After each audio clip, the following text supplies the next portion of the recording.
তোমরাও কি oil pastel দিয়ে সুন্দর ক্লিন এবং স্মুথ কালারিং করতে চাও, কিন্তু কালার করার পর যদি কোথাও বেশি ডার্ক, কোথাও লাইট, আবার কোথাও পেপারের সাদা অংশ থেকে যায়, তাহলে আজকের ভিডিওটা তোমাদের জন্য। আজ থেকে আমি শুরু করছি অয়েল প্যাস্টেল শেখার একটি কমপ্লিট সিরিজ। একদম বেসিক থেকে ধাপে ধাপে আমরা শিখব অয়েল প্যাস্টেলের বিভিন্ন টেকনিক। আর আজকের পার্ট ওয়ানে আমরা শিখব অয়েল প্যাস্টেল কীভাবে ধরতে হয়, টিপ এবং সাইড এর ব্যবহার, প্রেশার কন্ট্রোল, বেসিক স্ট্রোকস এবং সবচেয়ে ইম্পর্ট্যান্ট যেটা, একটা নির্দিষ্ট জায়গায় কিভাবে ক্লিন ও সুন্দরভাবে কালার ফিল করতে হয় সেটা। তো চলো ভিডিওটা শুরু করা যাক। হাই, আমি অভি, তোমরা দেখছো অভি চ্যাটার্জি আর্টস। আজকের জন্য খুব বেশি মেটেরিয়ালসের প্রয়োজন নেই। আমাদের লাগবে oil pastel, drawing paper, pencil আর ইরেজার। তোমার কাছে যে অয়েল পেস্টেল আছে সেটা দিয়ে শুরু করতে পারো। একদম শুরুতেই এক্সপেন্সিভ ম্যাটেরিয়ালসের প্রয়োজন নেই। প্রথমেই দেখে নিই অয়েল প্যাস্টেল আমরা কীভাবে ধরবো। যখন ছোট জায়গায় বা ছোট কোনো ডিটেলে কাজ করব বা কালার করব, তখন প্যাস্টেলের টিপ ব্যবহার করব। এতে কন্ট্রোল বেশি পাওয়া যায়। দেখো আমি লেফট সাইডে টিপ বলে ওখানে লিখে রেখেছি, একদম অয়েল প্যাস্টেলের মাথা দিয়ে একদম।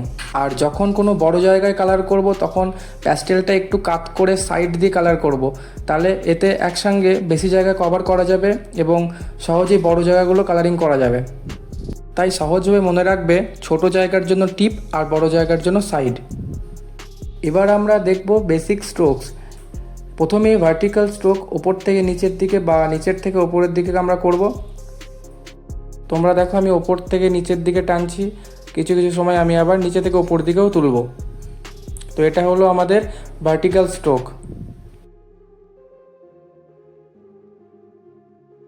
তারপর দেখো আমি প্যাস্টেল কালারটা এক পাশ থেকে অন্য পাশে, লেফট টু রাইট আমি টানছি, বা রাইট টু লেফট আমি এটা নিয়ে যাচ্ছি।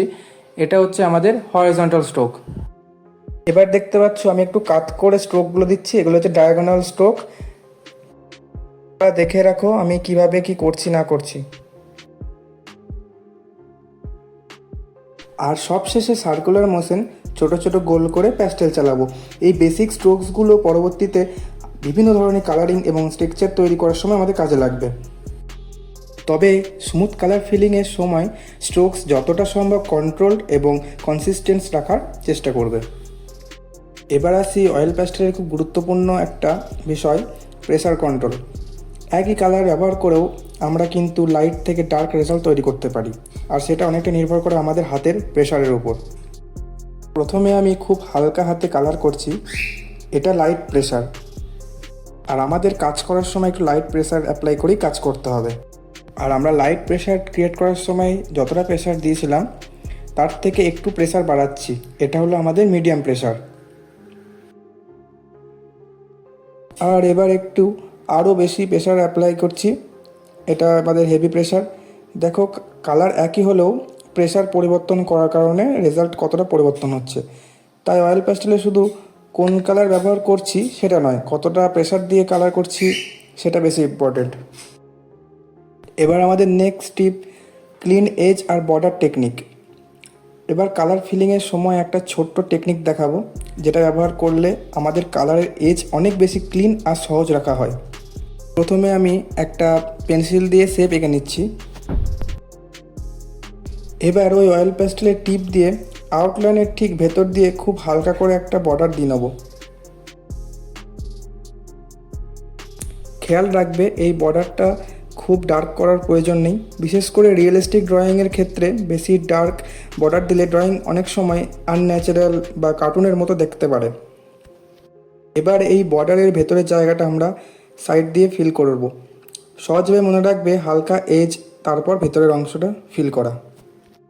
এবার নেক্সট আমাদের টিপ হলো স্মুথ কালার ফিলিং। প্রথমে আমি একটা শেপ পেন্সিল দিয়ে ড্রয়িং করে নেওয়ার পর তার চারপাশ দিয়ে আমি বর্ডার করে নিয়েছি।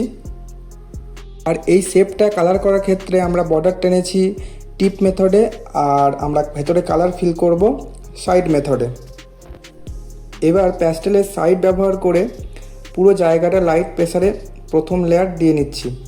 খেয়াল করবে আমি শুরুতেই খুব বেশি প্রেসার কিন্তু অ্যাপ্লাই করছি না।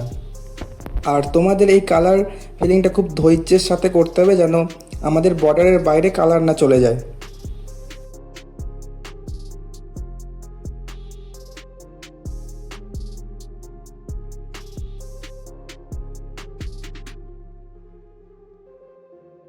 এবার দ্বিতীয় লেয়ার দেব, একই কালার ব্যবহার করছি, কিন্তু যতটা সম্ভব একই ডিরেকশনে স্ট্রোক দেওয়ার চেষ্টা করছি। তোমরাও এটাই চেষ্টা করবে। দেখো এবার কালার আগের থেকে কত বেশি ইভেন দেখাচ্ছে, আর যেখানে আর্ট পেপারে সাদা অংশ দেখা যাচ্ছে সেই গ্যাপগুলো আমরা হালকা হাতে করে নেব। সব শেষে যেখানে একটু বেশি কালার দরকার সেখানে প্রেসার অ্যাপ্লাই করে সামান্য বাড়িয়ে দেবো। এভাবেই আমরা একেবারে খুব ডার্ক না করে layer by layer colour build করতে পারি। আর সবচেয়ে ইম্পর্ট্যান্ট কথা, একই জায়গায় বারবার জোরে ঘষবে না, এতে পেপার আর টেক্সচার নষ্ট হয়ে যেতে পারে আর পরে প্যাস্টেল বসাতে সমস্যা হতে পারে। তো এই ছোট ছোট বিষয়গুলো তোমরা খেয়াল রেখো। তাহলে কালার ফিলিংয়ের সময় কয়েকটা বিষয় মনে রাখতে হবে। শুরুতেই বেশি প্রেসার দেবে না, সম্ভব হলে একই ডিরেকশনে স্ট্রোক দেবে। পেপারে সাদা গ্যাপ থাকলে সেটা ধীরে ধীরে ফিল করবে। এজের কাছে হালকা হাতে কাজ করবে, বড় জায়গায় সাইড আর ছোট জায়গায় টিপ ব্যবহার করবে। আর একই জায়গায় বারবার জোরে জোরে ঘষবে না। এই বেসিক্স রুলগুলো প্র্যাকটিস করলে তোমাদের ড্রয়িং আরও বেশি ক্লিন আর কন্ট্রোল হবে। এবার তোমরাও একটা ছোট্ট প্র্যাকটিস করো।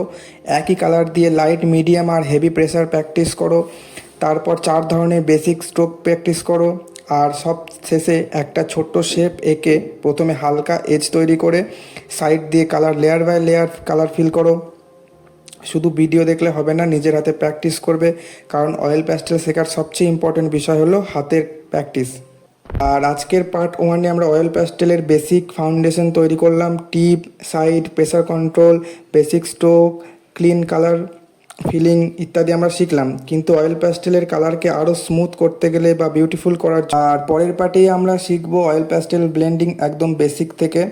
ভিডিওটা ভালো লাগলে লাইক করো, আর এই সিরিজের পরের পার্ট দেখার জন্য সাবস্ক্রাইব করে পাশে থেকো।